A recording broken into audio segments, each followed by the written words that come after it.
할렐루야, 할렐루야. 반갑습니다.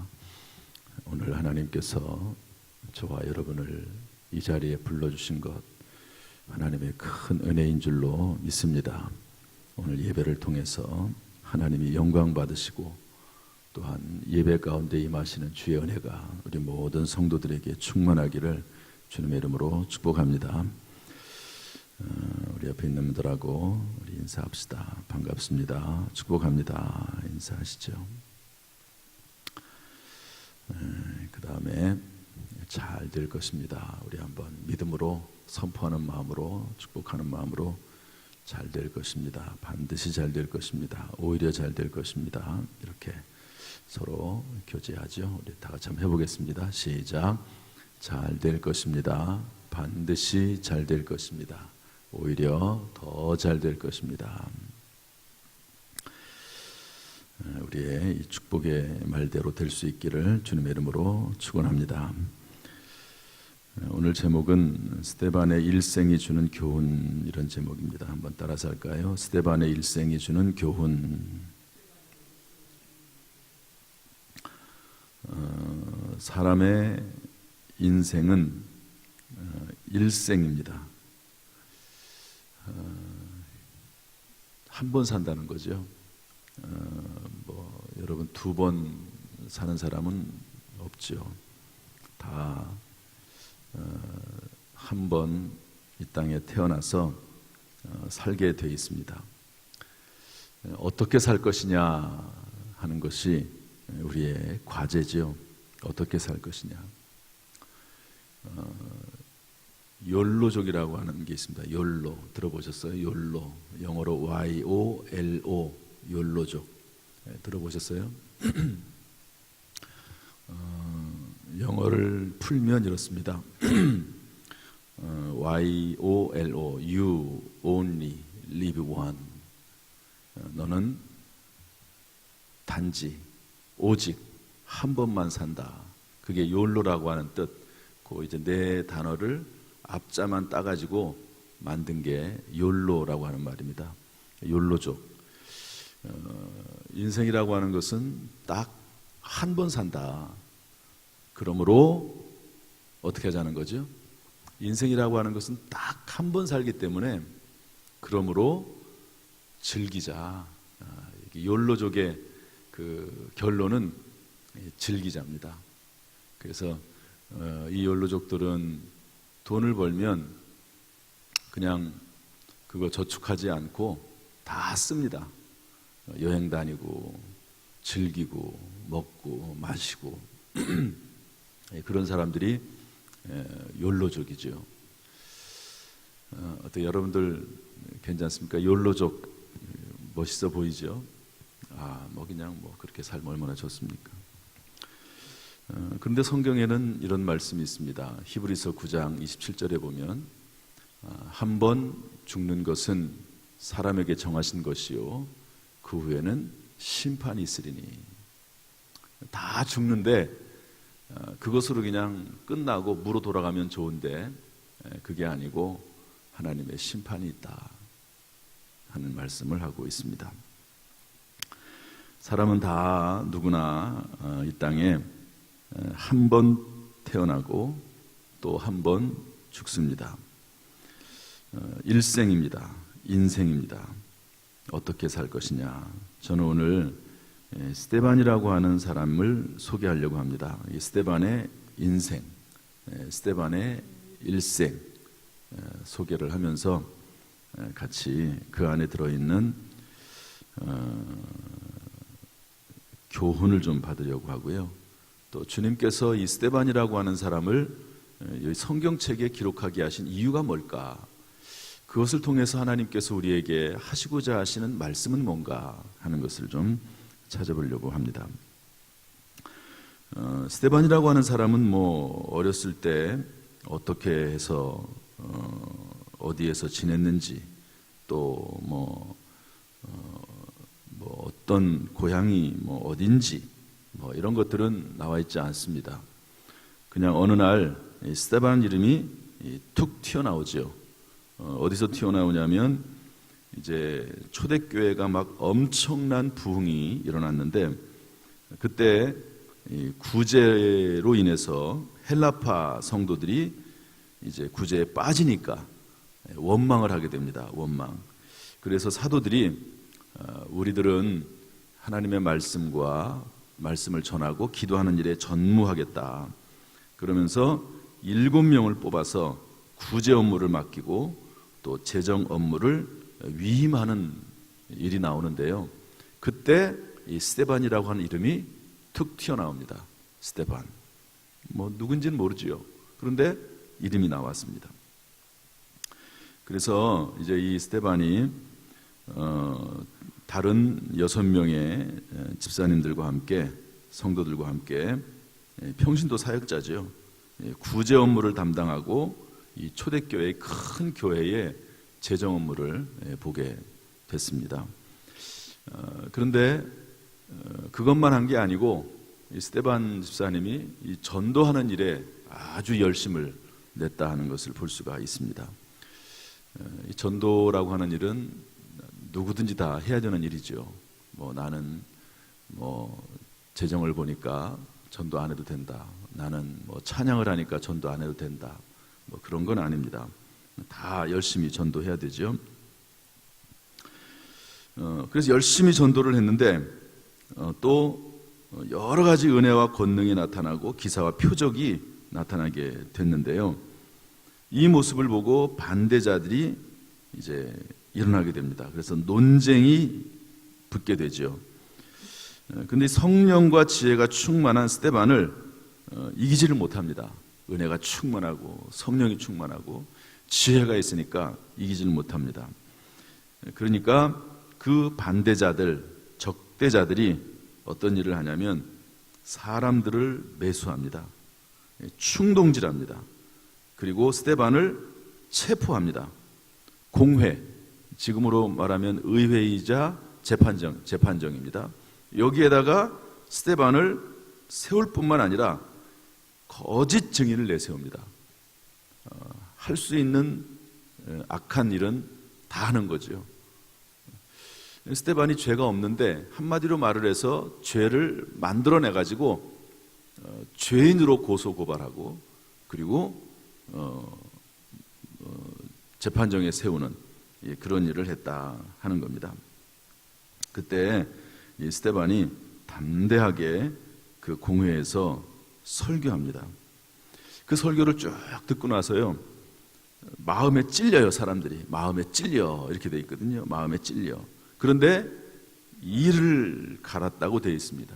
이게 베드로가 설교할 때 마음이 찔려 세례받았거든요. 예수 믿었거든요. 그런데 이때는 이 스데반의 사건 이때는 모두 이를 갈고 그리고 스데반을 붙잡아서요 성 밖으로 내칩니다. 성 밖, 뭐 지금이야 뭐 성의 개념이 아니지만 옛날에는 성이 다 있지 않습니까? 성 밖으로 스데반을 내치고 그리고 돌로 쳐서 죽입니다. 최초의 순교자가 되는 거죠. 최초의 순교자. 그래서 이 스데반의 일생은 그 끝이 순교로 마감하게 되는 것입니다. 여러분 어떻습니까? 이 스데반의 인생이 마음에 드십니까? 뭐 마음에 든다고 되는 건 아닙니다. 하나님께서 그렇게 인도하셨다고 보는데요. 오늘 이 스데반의 인생 가운데 어떤 것을 교훈받을 수 있는지 좀 살펴보려고 합니다. 우리 6장 오늘 읽었던 말씀 또 7장 이 8장 초반부에까지 이어지는 이 스데반의 이야기, 이 스데반의 이야기를 좀 같이 나누고자 합니다. 먼저 우리 10절부터 13절 말씀까지 다시 한번 읽어보겠습니다. 10절부터 13절 시작. 스데반이 지혜와 성령으로 말함을 그들이 능히 당하지 못하여 사람들을 매수하여 말하게 하되 이 사람이 모세와 하나님을 모독하는 말을 하는 것을 우리가 들었노라 하게 하고 백성과 장로와 서기관들을 충동시켜 와서 잡아가지고 공회에 이르러 거짓 증인들을 세우니 이르되 이 사람이 이 거룩한 것과 율법을 거슬러 말하기를 마지 아니하는도다. 선한 일을 했습니다. 복음을 전하는 일. 그런데 그것하다가 체포됐습니다. 있지도 않은 일을 있다고 꾸며가지고 거짓말을 하고 거짓 증인을 내세워가지고 재판정에 세우고 이렇게 했다는 것이죠. 이것을 통해서 이런 교훈을 받을 수 있습니다. 주님을 위해 선한 일을 해도 고난받을 수 있다. 주님의 일을 하면 모든 것이 만사 형통하고 잘 되고 그러냐? 반드시 그런 것은 아닙니다. 주님을 위해서 일할 때 제자로서 살아갈 때 오히려 이 세상을 거슬러 가는 일이잖아요. 그러니까 세상과 부딪힘이 있을 수도 있고 예수를 잘 믿다 보면 오히려 세상으로부터 핍박도 당하고 고난도 당할 수 있다. 오히려 핍박받지 않는 것이 사실은 이상한 거지요. 예수 열심히 믿고 정말 주님의 뜻대로 살아가는데 세상에서 전혀 저항이 없다. 세상 살아나가는데 전혀 문제가 없다. 이것은 문제가 있습니다. 어떻게 세상과 이 하나님의 백성의 삶이 함께 할 수 없는데 세상 속에서 하나님 말씀대로 살 때 아무런 문제가 없겠습니까?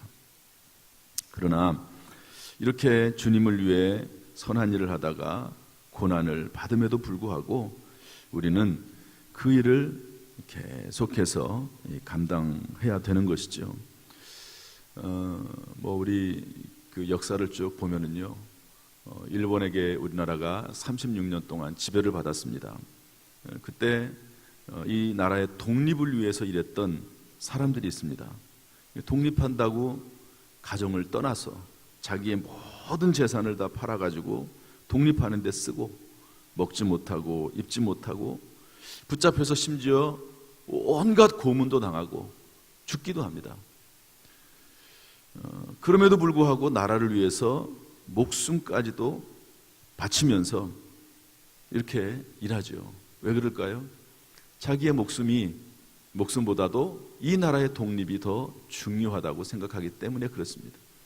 선한 일을 위해서 고난당하는 것, 주님을 위해서 복음을 위해서 고통당하는 것, 이것은 가치 있는 일이다 하는 것을 알 수가 있습니다.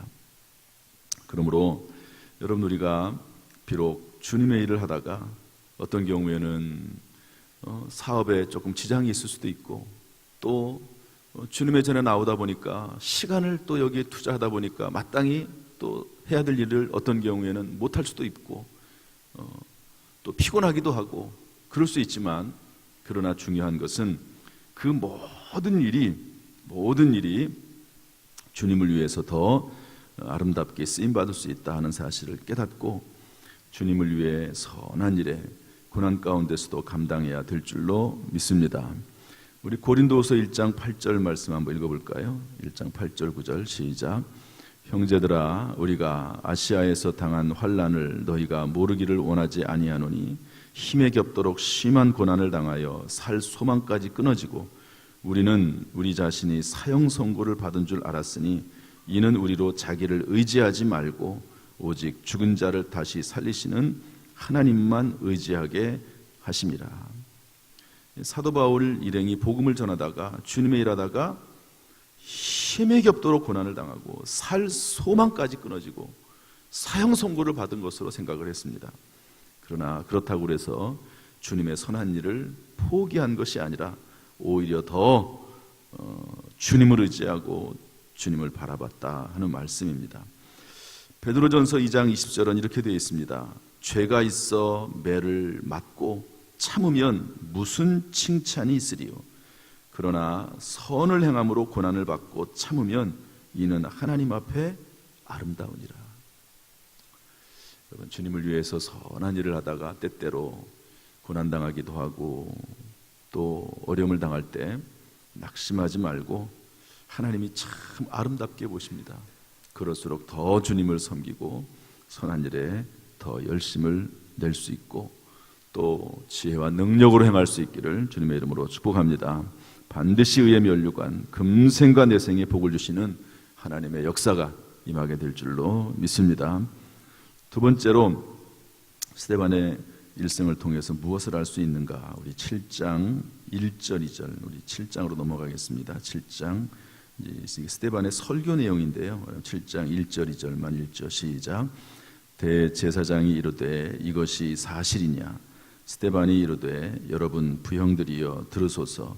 우리 조상 아브라함이 하란에 있기 전 메소포타미아에 있을 때에 영광의 하나님이 그에게 보여. 이제 재판정에 섰습니다. 대제사장이 재판장인데요. 이렇게 거짓 증인들을 막 내세워가지고 충동질하고 매수해가지고 이제 법정에 쓴 것 아닙니까? 그런데 이게 사실이냐 물어봤더니 위기의 순간 아닙니까? 그 잘못 말하면 매 맞을 수도 있고 죽을 수도 있습니다. 그런데 그 위기의 순간에도 복음을 전합니다. 하나님 말씀을 전하는 거예요. 저는 이것을 통해서 이런 교훈을 받습니다. 위기의 순간에도 마땅히 해야 할 사명을 포기해서는 안 된다. 복음 전하다가 붙잡힌 거 아닙니까? 모함을 당하고 또 법정에 서게 되고 그런데 그것 때문에 어려움을 당하게 됐는데 어려움의 순간에도 그것을 포기하지 않는 겁니다. 마땅히 행할 일을 포기하지 않았습니다. 여러분, 자녀 양육을 우리가 포기할 수 없지요. 그렇지 않습니까? 자녀 양육 얼마나 힘듭니까? 요즘은 아이들을 안 낳으려고 하는 경향이 참 많습니다. 그러나 성경적으로 아이들을 많이 낳아야 됩니다. 많이 낳는다기보다도 자녀들을 우리가 낳아서 길러야죠. 믿음의 다음 세대를 만들어내야 되기 때문에 그렇습니다. 우리 교회에 전도사님 한 분이, 남자 전도사님 한 분밖에 없죠. 그분이 아들이 둘이 있어요. 처음에 우리 교회 왔을 때 그 아들들이 얼마나 그냥 개구지고 돌아다니고 막 뛰어다니고 그랬는데요. 요즘은 뭐 많이 좋아졌습니다. 얼마나 점잖아지고요. 그런데 그렇게 짓궂어도 그 아이들을 낳아서 기르는 거죠. 야, 너 왜 이렇게 막 그냥 뛰어다니고 예배 시간에 막 장난치고 막 그러냐. 그렇다고 옆집에 줄 수 없잖아, 옆집한테. 제가 아는 어떤 목사님은 아들만 셋을 낳습니다. 아들만. 얼마나 어렸을 때 힘든지 모릅니다. 그래서 그 사모님을 만나면요, 이렇게 얘기해요. 내가 깡패가 다 됐다고. 아들 3명 기르는데 깡패가 됐어요. 깡패가. 본인 스스로 그렇게 말을 하더라고요. 아들을 기르는 게 그만큼 힘듭니다. 그런데 지금은 그 세 아들이요, 얼마나 의젓해졌는지 다 좋은 대학에 들어가고 부모님을 기쁘게 하고 그런 또 자녀들이 됐습니다. 그렇게 기른 보람이 있는 거죠. 자녀 양육을 포기할 수 없습니다. 여러분, 힘들다고 자녀 양육을 포기합니까? 절대로 그렇지 않을 것입니다. 그런 것처럼 위기의 순간에도 마땅히 해야 할 사명을 포기해서는 안 된다는 겁니다. 우리 고린도전서 9장 16절 말씀 한번 읽어볼까요? 고린도전서 9장 16절 다 같이 시작. 내가 복음을 전할지라도 자랑할 것이 없음은 내가 부득불할 일임이라. 만일 복음을 전하지 아니하면 내게 화가 있을 것이로다. 주님을 위해서 부득불 해야 될 일이 있다는 거예요. 복음 전하는 일인데 이 사도 바울에게 있어서 안 하면 화가 있을 수도 있다. 하나님이 나에게 주신 사명인데 그거 감당하지 않으면 화가 있다. 여러분, 요나가 하나님의 명령에 따라서 이제 아수르로 가서 아수르의 니느웨 가서 복음을 전하라, 하나님 말씀을 전해라 그랬는데 요나가 싫어가지고 거기는 이제 적국이거든요. 우리를 항상 괴롭히는 그런 나라인데 다시 도망갑니다. 하나님 그걸 놔두지 않죠. 물고기 뱃속에다가 집어넣어 버립니다. 거기서 3일 동안 있습니다. 회개하고 나와요. 그래가지고 이제 그 니느웨에 가서 복음을, 하나님 말씀을 전하게 된다 하는 이야기가 요나서 이야기입니다. 요나. 근데 참 이 요나의 이야기가 누구의 이야기냐면 바로 우리 자신의 이야기입니다. 하나님께서 사명을 주셨는데 요리조리 이유를 달아가지고 사명을 감당하지 않는 거예요. 그래서 어떤 목사님이 요나를 거꾸로 한번 해보라 그러더라고요. 요나를 한번 거꾸로 해봅시다. 그럼 뭐가 되죠? 요나를 거꾸로 하면 나요가 돼요. 나입니다. 나요.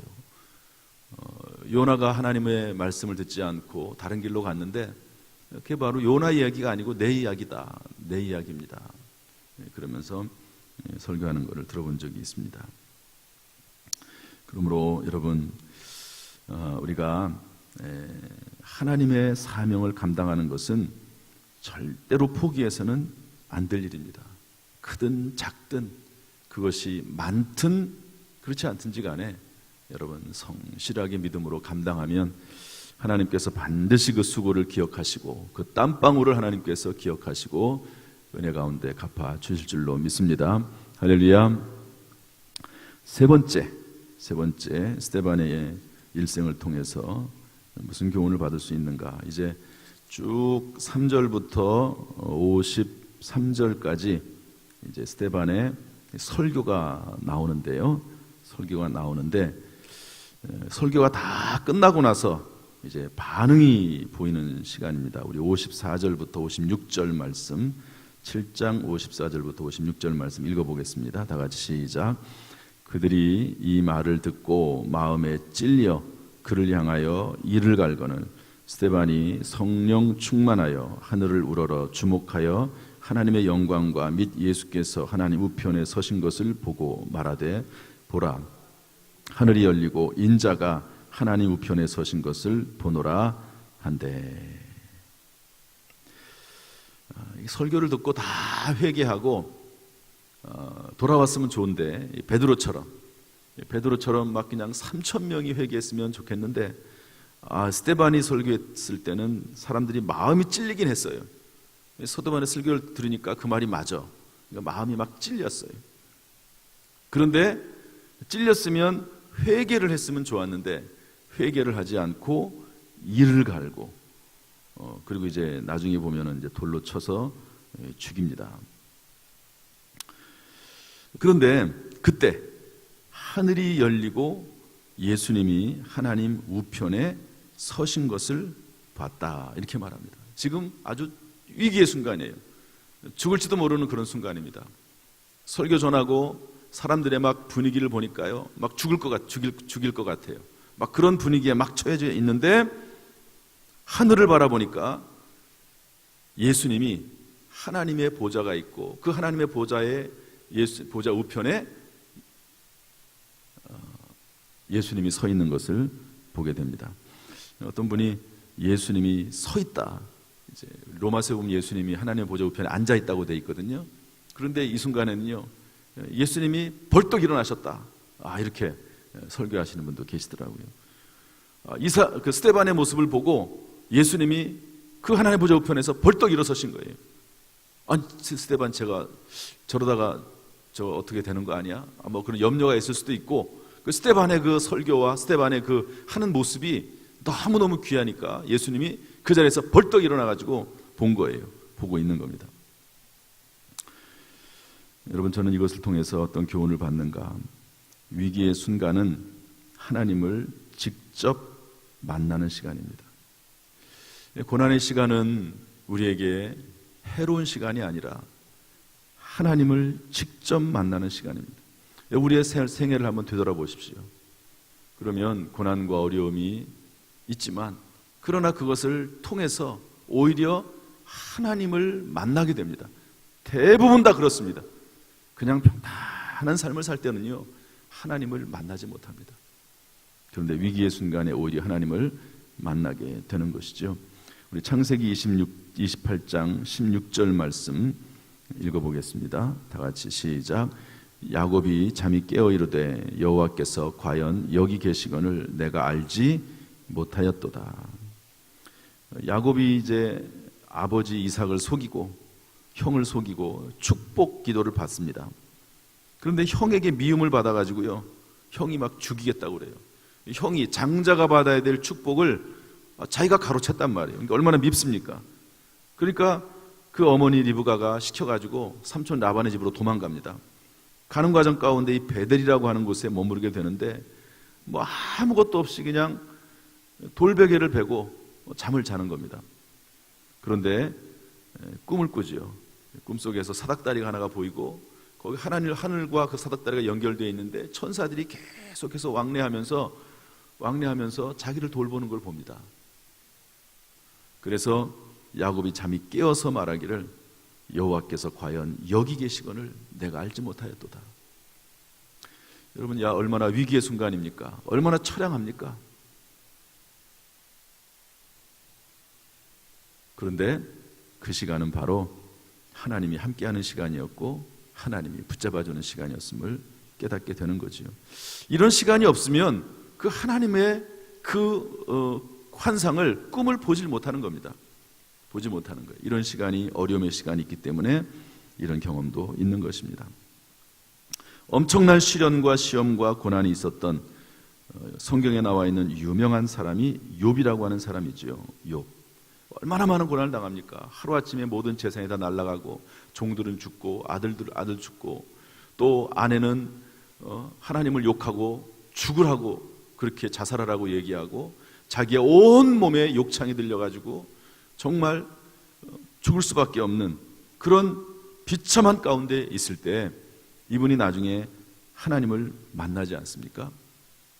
그러면 그때 욥이 고백했던 말이 이런 말입니다. 욥기서 42장 5절 말씀 한번 읽어보겠습니다. 다 같이 시작. 내가 주께 대하여 귀로 듣기만 하였사오나 이제는 눈으로 주를 배웁나이다. 그냥 일반적으로 살아갈 때는요, 좋을 때는 그냥 귀로만 듣는 거예요. 하나님 그런 분이시지, 하나님 좋은 분이시지, 하나님 능력이 많으신 분이시지. 그런데 이런 엄청난 한번 시련을 겪고 나면요, 풍파를 겪고 나면 눈으로 주를 뵙는다. 눈으로 직접 주님을 체험하게 되는 그런 일도 일어나게 되는 것을 볼 수가 있습니다. 제가 어떤 책을 하나 읽었는데요, 신앙기라고 하는 책에 보면 유승호 장로님 이야기가 나오더라고요. 전 합참 주임 원사라고 하는 게 이렇게 뭐라 그러냐, 짝대기는 일반 병사고 이거는 부사관이라서 이렇게 꺽쇠가 돼 있는 이런 계급이죠. 하사, 중사, 상사, 그 위에 원사 이렇게 있는데, 합참 주임이면 대한민국 부사관 서열 1위고요. 10년간 원사로 있었습니다. 원사는 계급은 소위나 중위, 대위, 대령, 소령보다 낮죠. 영관급하고 장교급하고는 도저히 아무리 오래 있어도 소위, 대위, 중위가 되지는 못하잖아요. 이 원사들은 이렇게 소위, 하사, 중사, 상사 이런 분들은. 근데 나이가 있으니까 육군사관학교 졸업하고 해군사관학교 졸업하고 갓 나온 사람들은 어리잖아요. 그러니까 계급은 높아도 이 중사, 상사, 원사 이런 사람들에게 함부로 못합니다. 그런데 원사에 해당하는 분인데요, 8명의 합참의장을 모시고 그중 7명이 국방부 장관이 되는, 아무튼 좀 뛰어난 이런 분인 것 같아요. 경북 안동 출생인데 독실한 신앙의 어머니 밑에서 자라났습니다. 그런데 남자들의 과정이 그런 것 같아요. 중간에 교회를 떠나는 거죠. 어머니 밑에 있을 때는 신앙생활 잘하고 어쩔 수 없이 교회 나가다가 또 중학교 때, 고등학교 때 친구들하고 어울리면서 신앙생활 나름대로 한다고 하다가 직장생활하고 또 부모 떠나고 그러면은 교회도 떠나잖아요. 똑같이 유승호라고 하는 사람이 교회를 떠났습니다. 그리고 군인이 된 거죠. 직업 군인이 된 겁니다. 그런데 처음에는 잘 나갔는데 중간에 대한민국에서 가장 험난하고 오지인 양구 방산으로 전출됐다고 그래요. 밤이면은 안방까지 대남방송이 막 들려오는, 잠을 잘 수가 없는 그런 오지에 떨어졌습니다. 그래서 그만둬야 되겠다, 직업생 군인 그만둬야 되겠다, 이렇게 생각을 했는데 아내가 조금만 더 참아보자고, 그래가지고 아내 말 듣고, 아내는 당연히 교회 안 다니죠. 교회 안 다니는 상황에서 예수를 일을 했으니까 아내가 교회를 전혀 안 다니고 오히려 불교 집안, 아주 독실한 불교 집안에 아내를 맞이게 된 거예요. 근데 아내가 좀 참아보자 그러니까 거기에 갔습니다. 그래서 양구 방산에서 월세를 얻어가지고 살게 됐는데 그때 만나게 된 주인집이 아주 독실한 기독교인이에요. 주인이 전도를 얼마나 열심히 하는지. 그래가지고 그 아이가 하나 있었는데요. 그 아이를 그냥 데리고 가는 거예요. 그러면 아이 찾으러 그 엄마가 오지 않겠어요? 그러니까 그렇게라도 하고 막 열심히 그 아내에게 독실한 불교 신자였던 아내에게 복음도 전하고 막 그렇게 했습니다. 그래도 교회를 안 나가는 거죠. 그렇지만 그 과정을 통해서 아내가 신앙이 무엇인지, 교회가 무엇인지, 성경이 무엇인지 전혀 모르던 사람이 이제 신앙에 적어도 귀는 열린 거죠. 귀는. 그래서 귀가 열려지게 됐다. 그런 내용입니다. 군에서는 다행히 인정을 받아가지고요 진급했는데 진급 1순위가 됐는데 그런데 진급에서 떨어졌습니다. 군 생활을 또 이제 포기하려고 하는데 그때 불교 집안의 그 딸이었던 아내가 교회를 나가게 됩니다. 본인 스스로 교회 나가겠다고 그러는 거예요. 너무 힘들고 어려우니까 불교 생활 열심히 하고 불공도 드리고 뭐 다 해봤는데 도저히 안 되니까 그때 들었던 양구 정말 그 오지에서 들었던 그 이야기가 생각이 나는 거예요. 그래가지고 본인 스스로 교회를 찾아갔습니다. 그래서 이제 아내가 교회 나가니까 자기도 옛날에 다녔던 그 있잖아요. 그런 게. 그래서 자기도 교회 나가게 되고 그러다가 일면식도 없었던 조영길 합참의장 당시 합참 주임 원사로 선발이 되고 국군중앙교회에 등록을 해서 거기서 이제 예배부장, 봉사부장, 군선교 열심을 내게 되고 그러다가 국군 모체교회인 국군중앙교회에서 그 교회에서 부사관 최초로 대부분 그 장군들이 장로가 되지 않겠습니까? 군인 사회에서는. 그런데 이거는 대령, 소령, 중령도 아니고 하사, 소위, 중위, 대위도 아니고 그냥 일반 부사관급인데 장로가 됐습니다. 그래서 거기서 이제 장로가 되고 나서도 겸손하게 예배국장으로 또 봉사로 또 군선교에 열심을 내는 그런 사람이 됐다는 이제 그런 이야기가 쭉 나오더라고요. 제가 읽어봤는데요. 만약에 이분이 그 오지인 양구 방산으로 가지 않았다면, 진급에서 떨어지지 않았다면, 그러면 이분이 돌아왔을까요? 돌아오지 않았겠죠. 돌아와도 하나님의 백성이라면 저 후에나 돌아왔겠지요. 그런데 이런 위기의 순간을 만나서 결국에는 아내가 먼저 변화됩니다. 하나님이 생각을 하셨을 것 같아요. 내가 이 남자 얘만 불러가지고는 안 되는 거죠. 그러지 않습니까? 남자들은요, 아내가 뒤에서 신앙생활을 함께 해주지 않으면 남자들은 참 신앙생활이 어렵습니다. 그러니까 하나님이 생각하기에 이 여자를 먼저 변화시켜야 되겠다, 이런 생각이 들어서 오지로 들어가게 하시고 거기에서 월세 주인이 독실한 기독교를 만나게 해주시고 그리고 진급도 떨어뜨려 가지고요 결국에는 하나님께 돌아오고 하나님 앞에 쓰임 받도록 그렇게 했던 것을 볼 수가 있습니다. 따라서 여러분, 위기의 순간은 반드시 나쁜 것은 아닙니다. 오히려 하나님을 만나는 그런 기회도 될 수 있다 하는 사실을 여러분 깨닫고 늘 그럼에도 불구하고 하나님을 잘 섬길 수 있게 되기를 주님의 이름으로 축복합니다. 할렐루야. 마지막 우리 8장 1절부터 4절 말씀 읽어보겠습니다. 8장 1절부터 4절 시작. 사울은 그가 죽임당함을 마땅히 여기더라. 그날에 예루살렘에 있는 교회에 큰 박해가 있어 사도 외에는 다 유대와 사마리아 모든 땅으로 흩어지니라. 경건한 사람들이 스데반을 장사하고 위하여 크게 울더라. 사울이 교회를 잔멸할새 각 집에 들어가 남녀를 끌어다가 옥에 넘기니라. 그 흩어진 사람들이 두루다니며 복음의 말씀을 전할새. 스데반이 죽었는데요, 그 이후에 막 핍박이 예루살렘 교회에 엄청나게 일어나게 됩니다. 그러니까 다 흩어져요. 그래서 마치 불똥이 튀듯이 여기 막 불이 활활 타오르고 있는데 불쏘시개로 막 쑤시면 불똥이 막 퍼지지 않습니까?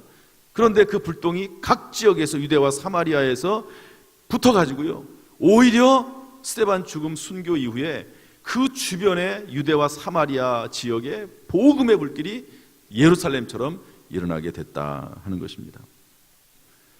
저는 이것을 통해서 어떤 것을 깨닫느냐면요, 한번 따라서 할까요? 때가 되면 모든 것이 이해가 된다. 스데반이 왜 죽었는지, 왜 순교했는지 이유를 몰라요. 살려주시지. 그렇게 열심히 복음을 전하는 사람을. 그런데 이 일을 통해서 핍박이 일어나게 되고, 그리고 복음이 예루살렘뿐만 아니라 온 유대와 사마리아로 이렇게 번질 줄을 누가 알았겠습니까? 사도행전 1장 8절의 말씀이 이루어지는 거죠. 그때는 이해가 안 되지만 한번 읽어보겠습니다. 사도행전 1장 8절. 오직 성령이 너희에게 임하시면 너희가 권능을 받고 예루살렘과 온 유대와 사마리아와 땅끝까지 이르러 내 증인이 되리라.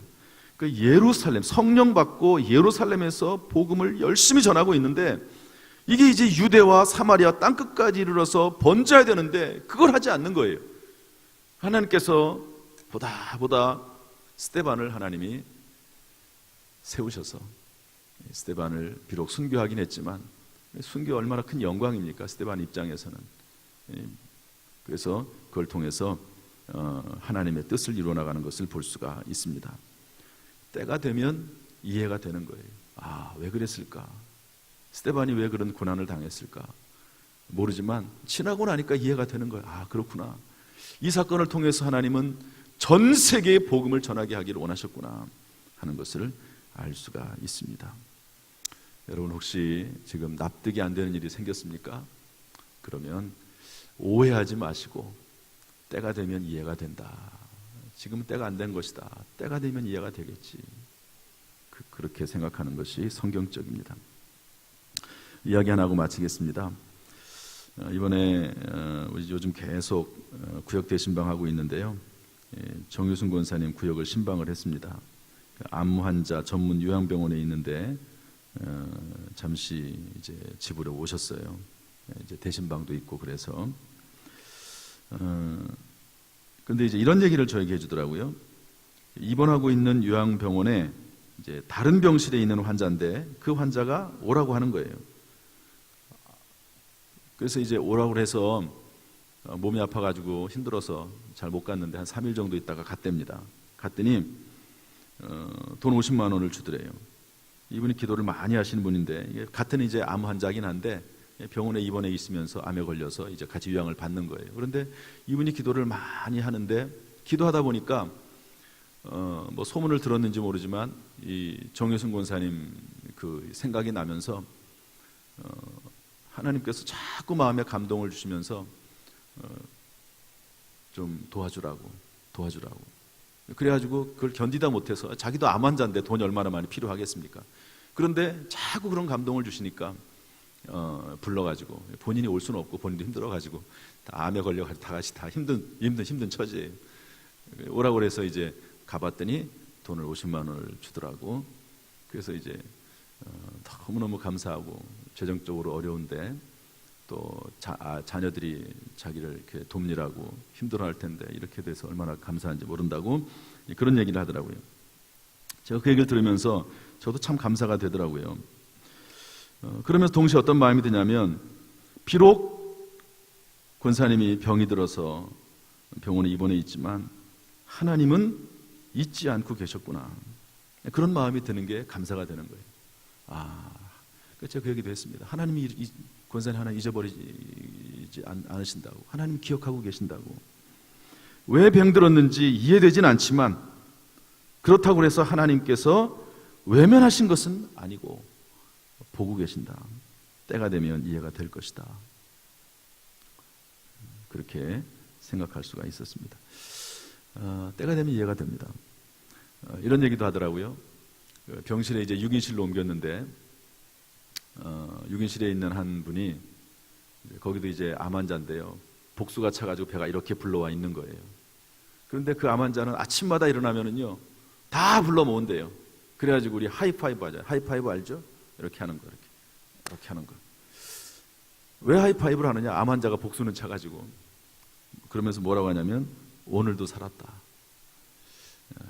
따라서 할까요? 오늘도 살았다. 아침에 일어나면요, 눈 뜬 것이 감사한 거예요. 눈이 떠지고 눈 뜬 것이 감사한 겁니다. 그러면서 그런 얘기 들으면서 참 하루하루 살아나갈 수 있는 것이 감사의 조건이 되는구나. 아침에 잠자다가 일어나서 눈을 뜨는 것이 감사의 조건이 될 수 있구나 하는 생각을 해보게 됐습니다. 여러분, 더구나 우리는 하나님을 믿고 예수 그리스도로 말미암아 구원받은 하나님의 자녀 아닙니까? 여러분, 하루하루 감사하면서 하나님의 뜻을, 그럼에도 불구하고 위기 가운데서도 하나님의 뜻을, 하나님의 사명을 감당하면서 기뻐하면서 기도하면서 인내하면서 살아갈 수 있기를 주님의 이름으로 축복합니다. 반드시 하나님께서 가장 좋은 것으로 오히려 더 잘 되게 하시는 대로 하실 줄로 믿습니다. 아멘. 기도하겠습니다.